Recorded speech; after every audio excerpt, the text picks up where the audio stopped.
매달 첫째 주 진행되는 최악의 살인마 시간입니다. 최악의 살인마라고 할 수 있는 사람들 중 대부분은요, 연쇄 살인범인 경우가 많습니다. 대부분이 그래요. 그 중에서도 유독히 잔인하게 살인을 한 경우에 사이코패스적 성향을 보이는 경우들이 많은데요. 결국 이 최악의 살인마 시리즈에서는 사이코패스로 분류되는 연쇄살인마들을 주로 다룰 수밖에 없을 것 같습니다. 최악의 살인마 세 번째 시간은 영화 이야기로 시작해 보겠습니다. 2002년에 개봉했던 공공의 적이라고 하는 국내 영화인데요. 15년 전에 만들어진 영화이지만 지금 다시 봐도 아주 잘 만들었다라는 생각이 들 정도의 좋은 영화라고 생각을 합니다. 이 영화 중에 극 중 한 중후반부쯤에 주인공들의 성격을 잘 드러내는 가장 인상적인 장면이 하나 있습니다. 주인공인 조규환은 연쇄살인범이에요. 이전에 범죄사건 시간에 다룬 적이 있던 돈 때문에 부모를 살해한 박한상 부모살인 사건을 모티브로 한 이 폐륜살인마로 등장을 하는데요. 조규환은 부모 외에도 식당에서 실수로 자기 옷에 음식을 쏟은 한 남성까지도 살해를 하죠. 이때 경찰로 등장하는 이 강철중이 조규환을 범인으로 의심하기 시작하면서 왜 사람을 죽였냐라고 물어봅니다. 그러자 조규환은 이러한 대답을 했어요. 너랑 아무 상관도 없는 고흥식을 왜 죽였어?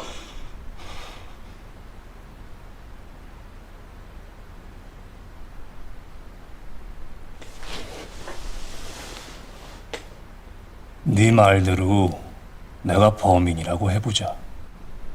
그래서 내가 공식을 죽였다고 치자.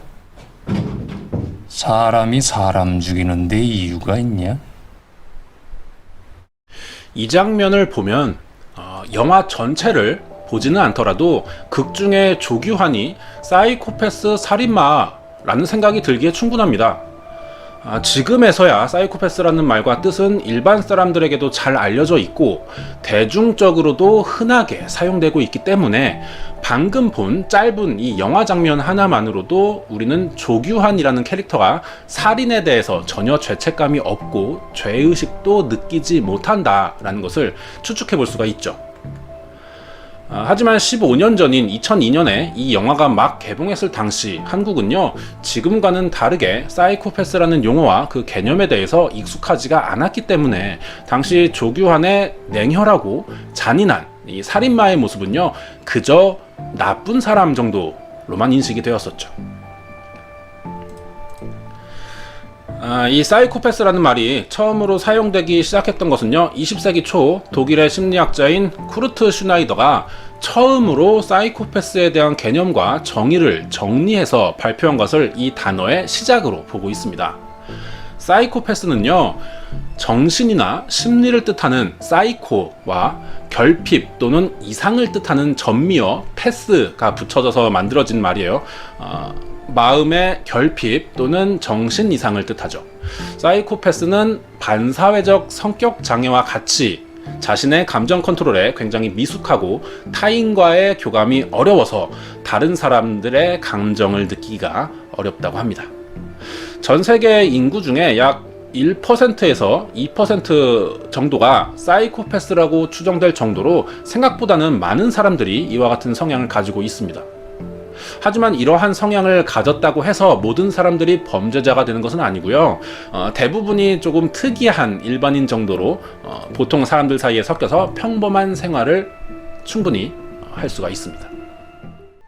사이코패스들은요, 선천적으로 뇌의 일부분인 전두엽의 기능장애를 앓거나 후천적으로 머리에 부상을 입으면서 이상이 생겨요. 그래서 공격성을 억제하는 세로토닌이라는 뇌 분비물이 정상 수치의 15%밖에 되지 않는다고 합니다.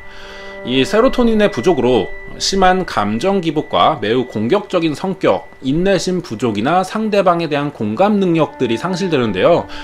어릴 적에 머리에 큰 부상을 입은 경우들이 많고 동시에 안정적이지 못한 주변 환경들에 의해서 이것들이 촉매 역할을 하게 되었고 결국 범죄의 유혹을 쉽게 이겨내지 못하는 상황이 된다는 거죠.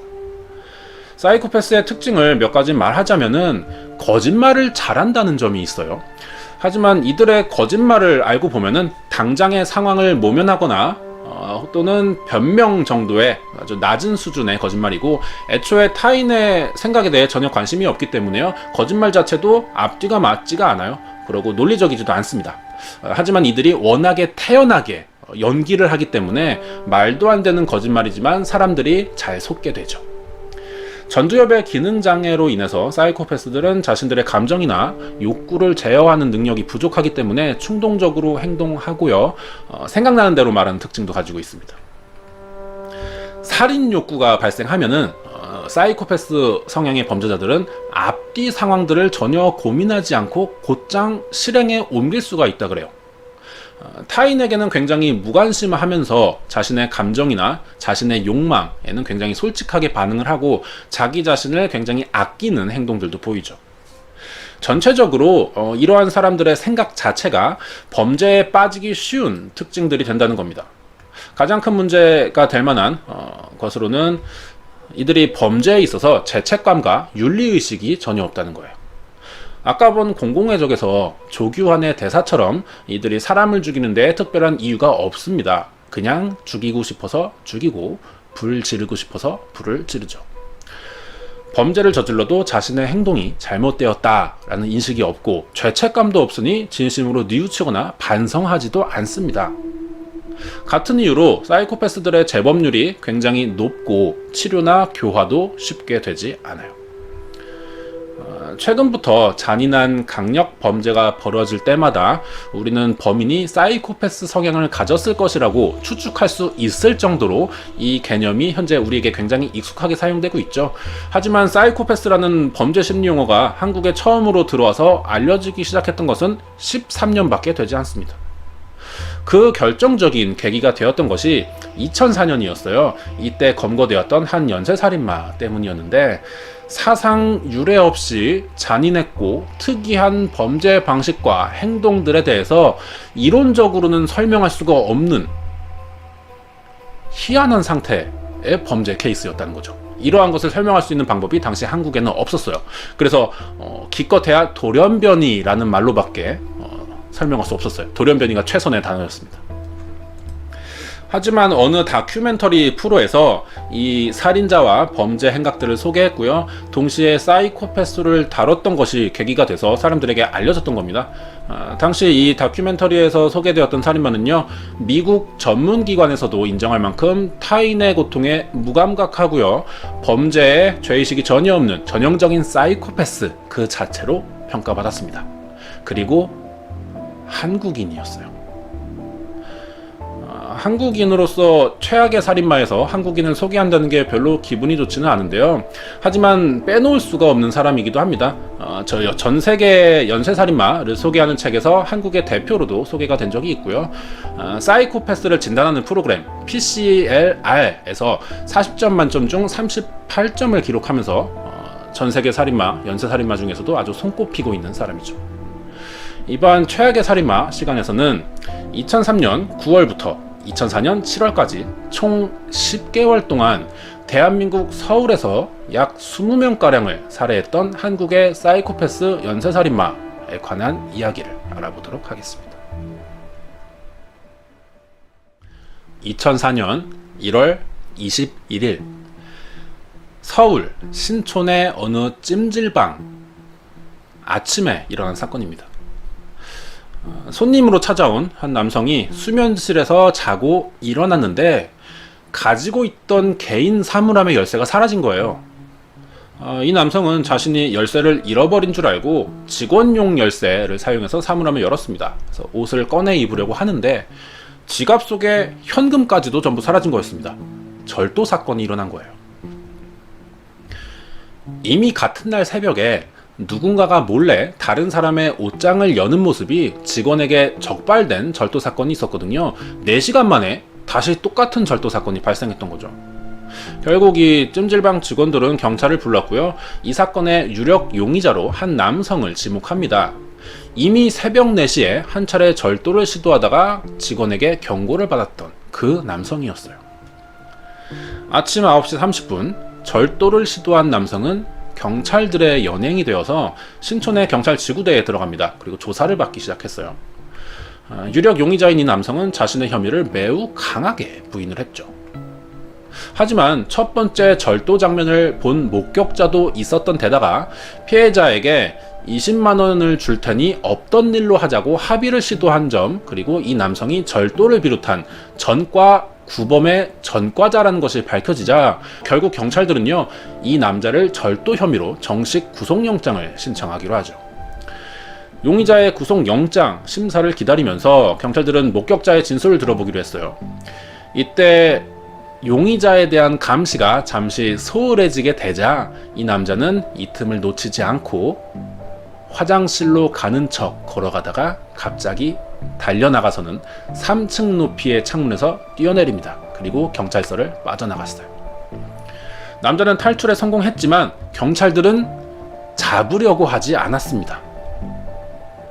찜질방 절도 사건의 피해 금액이 10만 원도 되지 않는 작은 금액인데다가 구체적인 증거라고는 목격자의 진술밖에 없었기 때문에 구속영장이 기각되었던 거죠.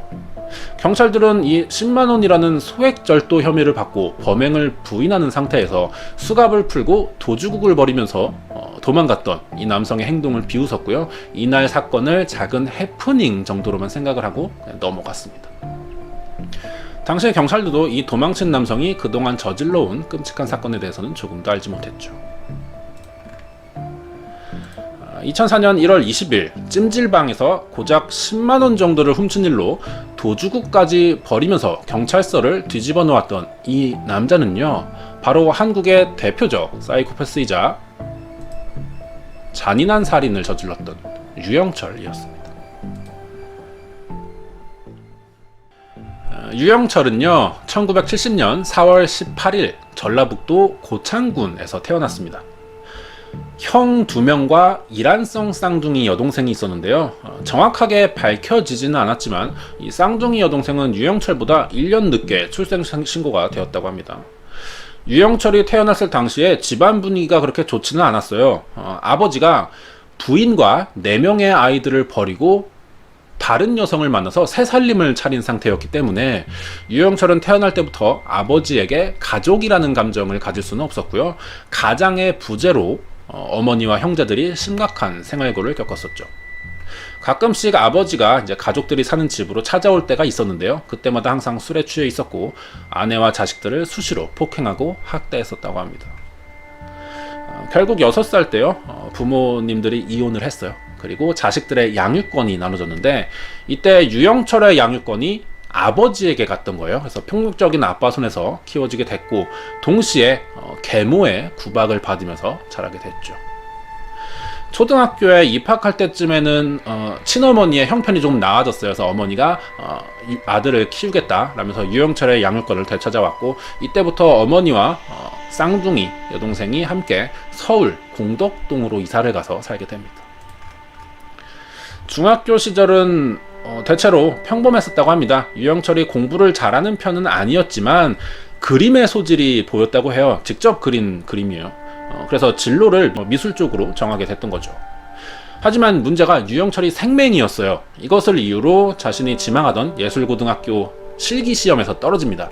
그러자 어쩔 수 없이 진학을 해야 하니까 기술공업고등학교로 진학을 했는데 이게 진로와 다른 어쩔 수 없는 선택이었기 때문에 학교 생활에 잘 적응을 하지 못했어요. 그래서 2년도 되지 않아서 결국 자퇴를 하게 되죠. 반대로 유영철의 쌍둥이 여동생은 고등학교 시절 전교 10위권 안에 드는 모범생이었어요. 이것을 가지고 동네 주민들이 유영철은 고등학교 시험에 떨어질 정도로 공부를 못했는데 동생은 공부를 너무 잘했다. 어떻게 남매가 이렇게 정반대로 태어나는지 모르겠다 라면서 둘을 비교하기도 했었죠. 이런 것들이 굉장히 어릴 때부터 유영철에게 스트레스로 찾아왔을 겁니다. 이런 주변 환경으로 인해서 유영철이 자퇴 이후에 점차 삐뚤어져요. 그래서 범죄의 유혹에 빠지게 됐죠. 첫 범죄는 고등학교 2학년 때였습니다. 자신의 처지가 비슷한 몇 명의 친구들과 함께 서울의 한 주택가를 침입해서 집안의 금품들을 훔치는 절도를 저지르다가 검거됐어요. 이 사건으로 소년원에 들어가게 됐고요.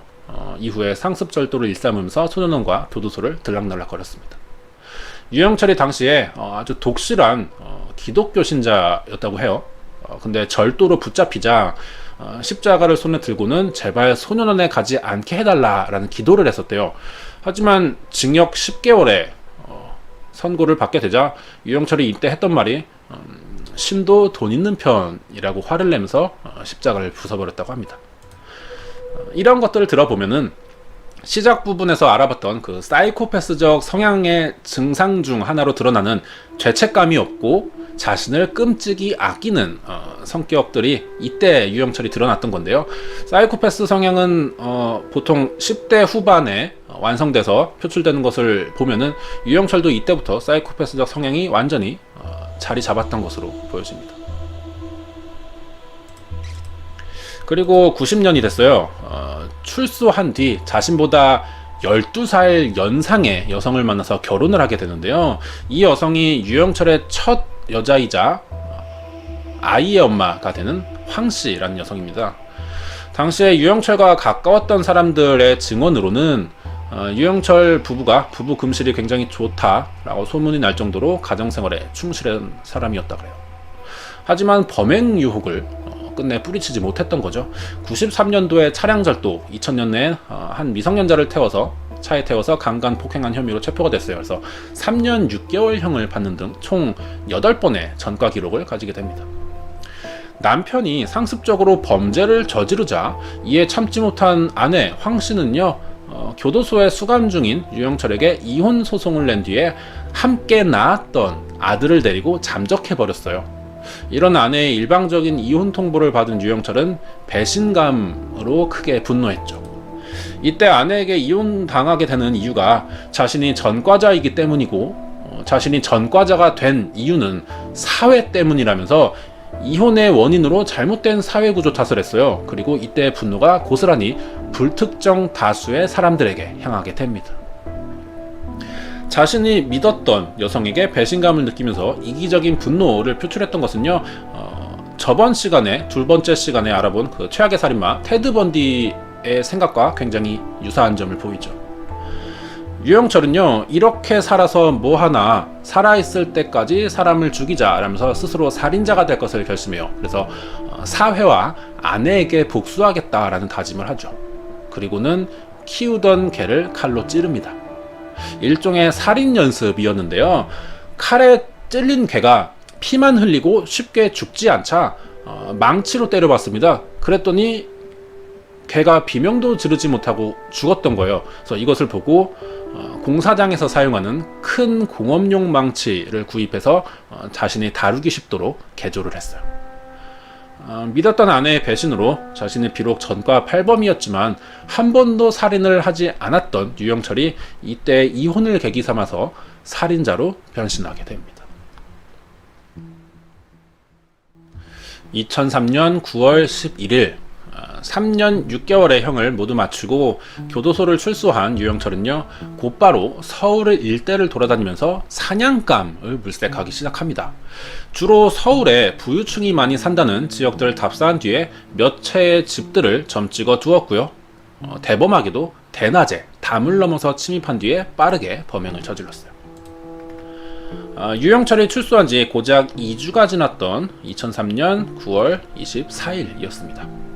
서울시 강남구 신사동에 사는 한 전원주택에서 살인사건이 발생합니다.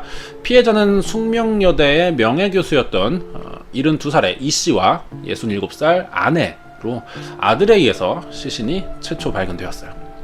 이 부부는 둔기로 공격을 받은 듯이 머리가 깨진 상태였고요. 잠옷 차림으로 엎드려서 사망이 있었고 이불과 방바닥이 온통 피로 물들어 있었다고 합니다. 아들의 신고를 받고 출동한 형사들은요, 출입문이 잠겨 있고 집안의 외부에서 침입한 흔적이 없으며 집을 뒤진 흔적은 있지만 현금이나 귀금속들이 그대로 있는 것을 보고는 금품을 노린 강도의 짓이 아니라 면식범에 의한 원한 관계나 가족 갈등에 의한 살인으로 생각을 하고는 수사 방향을 그렇게 잡았어요. 하지만 유영철은 죽은 부부와는 전혀 일면식이 없는 관계로 당시 경찰관들은 아마 사이코패스 유형의 살인범들이 가지는 이러한 알 수 없는 살해 동기에 대해서는 제대로 생각해보지 못했던 것 같습니다. 그래서 잘못된 판단을 내렸던 거죠. 그리고 보름 뒤에 비슷한 사건이 다시 발생해요. 서울시 종로구 구기동에서 주차 관리원으로 일하던 60세 고 씨는요, 어머니를 모시고 사는 세 자식들과 함께 살던 가장이었어요. 고 씨가 새벽에 출근해서 저녁에 퇴근하기 때문에 낮 시간 동안에는 나이 드신 어머니와 아내, 그리고 지체장애를 앓고 있는 34살의 아들만이 남아 있었는데요. 일을 마치고 퇴근한 고 씨가 문을 열어보자 고 씨의 아내와 어머니, 아들이 둔기에 맞아 사망한 채로 쓰러져 있었어요. 고 씨의 신고를 받고 출동한 경찰은 현장 조사에서 이번에도 외부 침입의 흔적을 찾지 못해서 집안에서 문을 열어주었지 않았을까 하는 생각으로요, 역시 면식범의 소행으로 판단합니다. 당시 언론에서는요, 이 신사동과 구기동 사건을 묶어서 부유층 노인 연쇄살인이라고 부르기 시작했지만, 언론과는 다르게 두 사건이 서로 다른 면식범에 의한 사건이라고 생각한 담당 경찰서 두 곳은요, 서로 간에 공조 수사를 하지 않고요, 따로 수사본부를 꾸려서 사건을 조사했어요. 당연히 단서를 잡기가 힘들었고, 그 사이 강남구 삼성동에서 세 번째 살인 사건이 발생합니다. 이번에도 피해자들은 70세의 최 씨, 69살의 부인 유 씨로 앞에서 발생한 두 사건과 같은 방식인 둔기에 의해서 노인들이 살해당합니다. 경찰은 세 번째 사건에서 처음으로 범인의 발자국을 발견할 수 있었어요. 그래서 외부 침입의 가능성, 즉 면식범이 아닐 수도 있다라는 생각을 처음으로 하게 되죠. 연속해서 세 차례나 동일범의 소행으로 보이는 살인사건들이 발생하자 한국의 모든 언론은요, 연쇄살인이 일어나고 있는 것을 기정사실화해서 보도하기 시작했고요. 경찰이 엉뚱하게 피해자 가족이나 주변 인물들을 수사 대상으로 삼아서 괴롭히고 있느라 정작 범인의 윤곽도 잡지 못하고 있다면서 맹렬하게 비난을 시작합니다. 언론이 이렇게 경찰을 공격하자 경찰은 그제서야 주변 지역의 검문 검색을 강화해봤지만 아무런 성과가 없었다 그래요.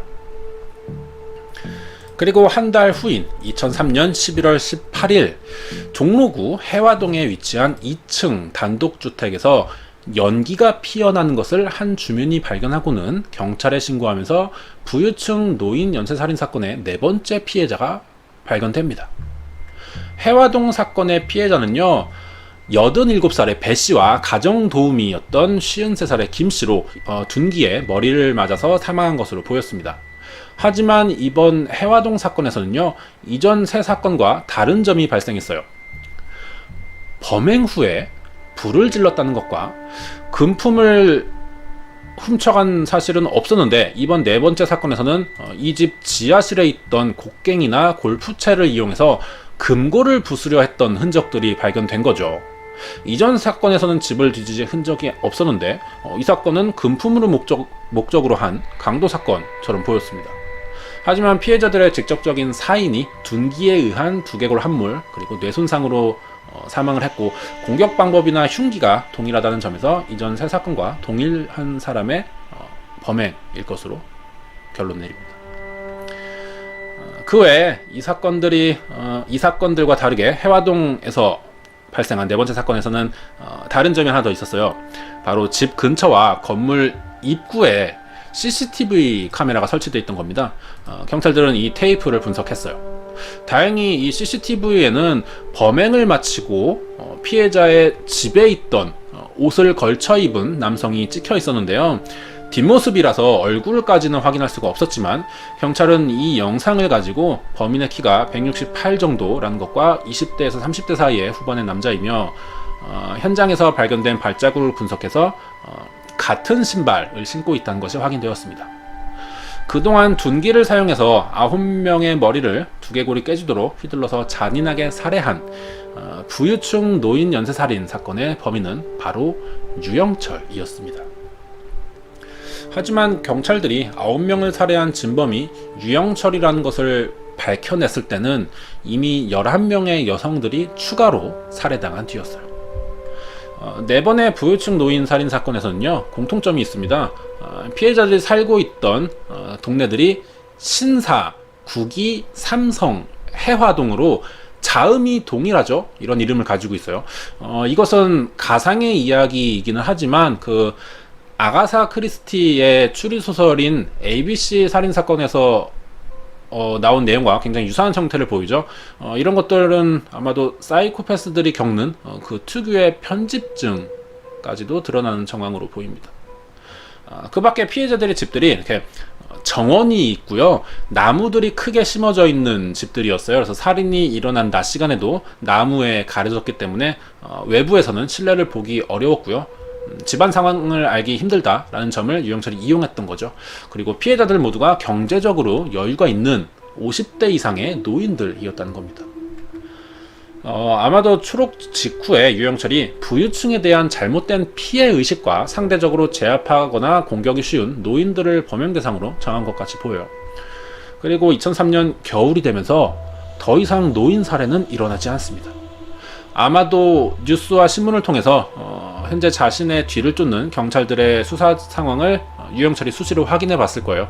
그리고 해화동 이 네 번째 사건에서 CCTV에 자신이 찍혔다라는 것을 알게 되자 살인을 멈추고는 냉각기에 들어갑니다.